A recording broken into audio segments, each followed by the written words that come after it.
screen. So if you want to build such an interaction inside your accelerators, you will need to add this preview tags inside your activity action. So this preview tag has the same structure like the execute action. The preview has an action again. The user will be redirected to another web page. Actually, this web page address should be different than the execute action address, because this will be shown inside that little iframe, inside that preview window. So you need to design your website according to that size. So again, I got the parameter. Of course, I will be sending the data. I will be sending the selection of the user, and it will work the same way. Here we got two more details, two more important details. The activity action context. So when I make a selection, those actions and my accelerator will be enabled. There are different type of contexts. So that this can be a hyperlink or a selection. So when you right click at hyperlink, this can be another context. Or when I right click a selected text, this is another context. So if you see now in my browser, when I right click on hyperlink, I got different accelerator types, and when I right click a selection, I got different. So I got search with Bing when I right click a text selected, but I don't have it when I right click on hyperlink. So those are your contexts you can specify in here. And of course we got the category.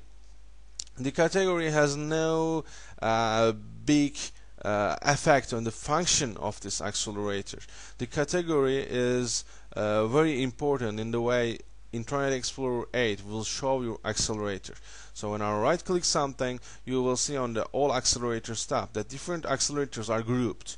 So this grouping system works over the category value. So if you got your category value search, your accelerator will be listed in the search list. So search with Bing has the same category with search with live search or different accelerators. So the category is not a strongly typed list, but you can specify different categories like you want. But the suggestion is that this word should be a verb and defining the action. So this is our accelerator file, and I will just save this. Okay. Now you will need a little button on your website to let the user add the accelerator to their IE8, because normally here I got different accelerators, but I don't have the one we built already. So I got my default ASPX. So I got a button named click to install, and I got a text to select as well. So when we'll look at inside this simple HTML file, my button has the value click to install, and it has an on-click behavior. And inside on-click behavior, I got a JavaScript command named window.external.addService. The addService method is the method you will be using to add accelerators to the user's machine. So while of course calling this function, you will need to give just one parameter, and this parameter is the path of our accelerator definition file. So this was my accelerator definition with all the information about the visual elements, the name, the URL, all the actions, the execute action. When I click, it will be going to this URL, and the preview action, this will be shown inside that tiny window. So this is my accelerator definition, and I am just passing the definition files path to the addService method, and the user will be able to install this accelerator to his or her machine. So just save this and let's see if it works. Of course, those all those paths, all those URLs should contain the same base domain.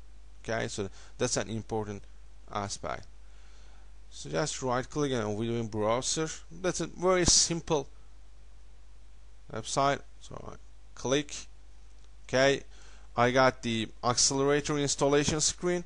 Search in Nernst blog. That's coming from the localhost. Of course, that's my example at the moment. So that's the destination. That's a search accelerator. The category is search. I can make this my default provider. I just click add. So now when I right click, I will see in the all accelerators tab search in Darren's blog. Of course the preview window will not be working at the moment because my URL is there's no such file in my website at the moment. Maybe we could change this. Let's go to our Cassini server URL and put it inside our guy in here, and I will add another web page to my side.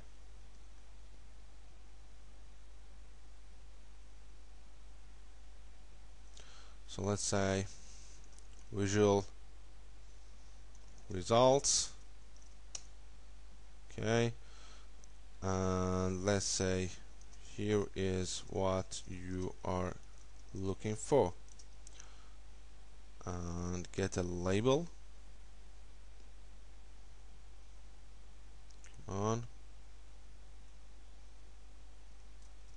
Okay, so this is my parameter, and when I go to the page load event, let's say I deem search keyword equals to request query string, this one, and label one that text equals to search keyword.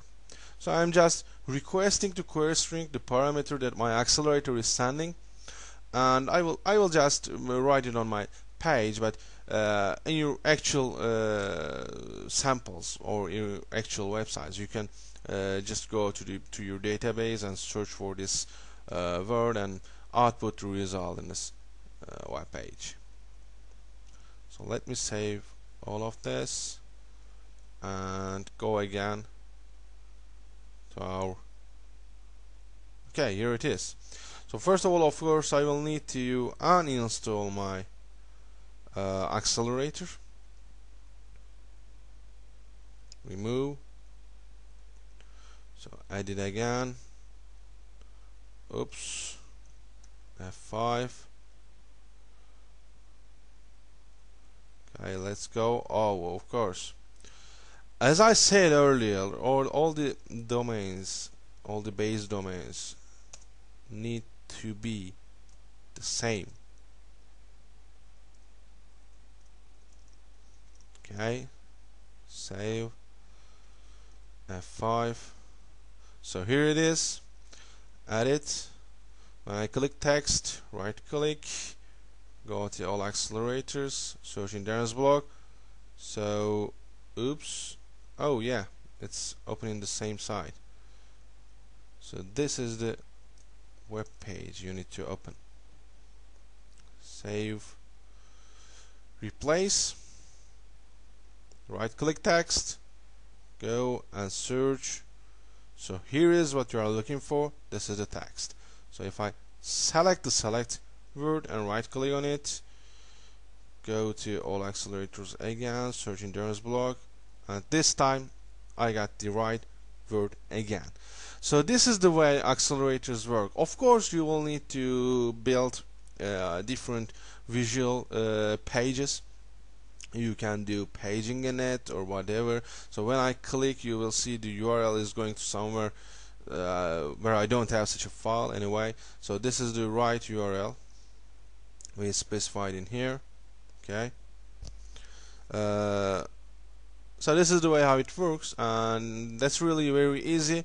So as I said earlier, you can find those files in our DVD. So you just need to replace those URLs, of course, and you can instantly use those accelerator definitions. And this is the JavaScript command you need to use in order to let your user install your accelerator. So if you have any questions, by the way, you can always send me an email from this address, and hope you enjoyed the video. Thanks.